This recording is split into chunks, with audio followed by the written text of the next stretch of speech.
बोकारो की पुष्पा याद है? हाँ हाँ, वही जो 8 महीने तक लापता थी।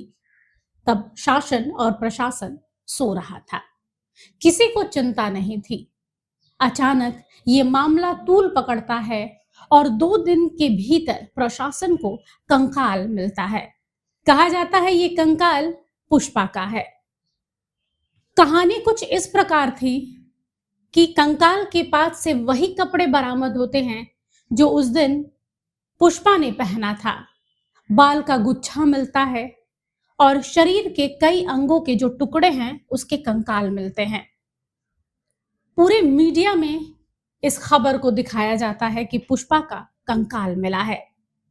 फिर एक खबर आती है कि पुष्पा की मां कहती है कि मेरी बेटी का ये कंकाल है ही नहीं, क्योंकि ये कंकाल पुराना है, 2 साल पुराना, और मेरी बेटी को गायब हुए तो सिर्फ 8 महीने हुए हैं।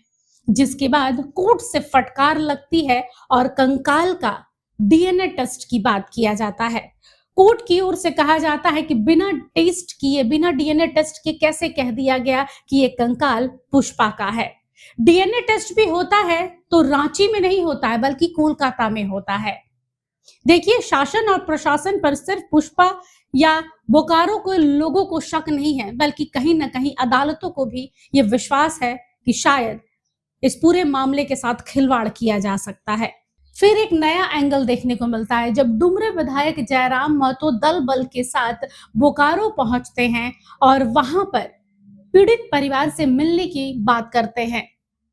तथा कथित आजसू नेत्री वहां मिलती हैं और वो जयराम से कहती हैं कि आपकी जो नेत्री है रेखा देवी, वो तो पीड़ित परिवार से 10,000 रुपए ली हैं, तब जाकर मदद करने की बात कर रही हैं। जिसके बाद जयराम आग बबूला होते हैं और ये फोन वाला कांड देखने को मिलता है। आग बबूला जयराम महतो फोन पटकता है और वहां से गुस्से में निकल जाते हैं।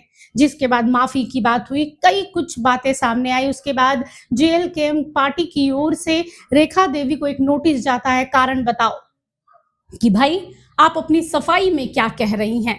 अब खबर आ रही है कि जयराम महतो की पार्टी यानी जेल केम की ओर से इस पर एक नया नोटिस सामने आया है, जिसमें रेखा देवी के जो जवाब है उससे पार्टी संतुष्ट नहीं है।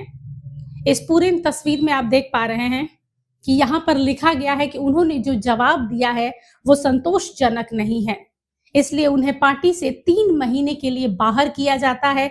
तब तक वो पार्टी के किसी भी कार्य में या किसी भी फैसले में शामिल नहीं होंगी। देखिए, जयराम ने पहले भी कहा था कि हमें नहीं पता कि ये 10,000 रुपए लिए गए हैं या नहीं। अगर ये साबित होता है या कहीं भी उनके कारण बताओ नोटिस में हमें ये लगता है कि उन्होंने जो जवाब दिया है उससे हमें असंतुष्टि होगी, तो उस पर फैसला त्वरित लिया जाएगा। और यही देखने को भी मिला है। जयराम महतो ने पार्टी से 3 महीने के लिए रेखा देवी को निकाल दिया है। देखिए, पुष्पा कांड में अभी भी कई गुत्थियां हैं जो सुलझी हुई नहीं है। एक एक करके अभी तक डीएनए का 2 हफ्ते के भीतर डीएनए टेस्ट की बात की जा रही थी कि उसके रिपोर्ट सामने आएंगे, तब पता चलेगा कि क्या वास्तव में वो जो कंकाल है वो पुष्पा का है, और अगर वो पुष्पा का नहीं है तो फिर वो कंकाल किसका है।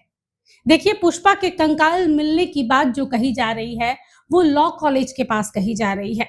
वो ऐसा एरिया है जहां पर लोगों की आवाजाही होती है। 8 महीने तक वहां कोई शव पड़ा रहेगा और किसी को कानों कान खबर नहीं होगी, और अचानक प्रशासन उठकर और कह देता है कि ये लीजिए आपकी बेटी का कंकाल आपके सामने रखा गया है, तो सवाल खड़े जरूर होंगे।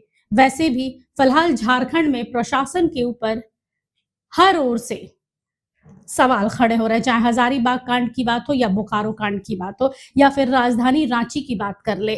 प्रशासन फिलहाल कटघरे में खड़ा है। Bureau report, HNN news.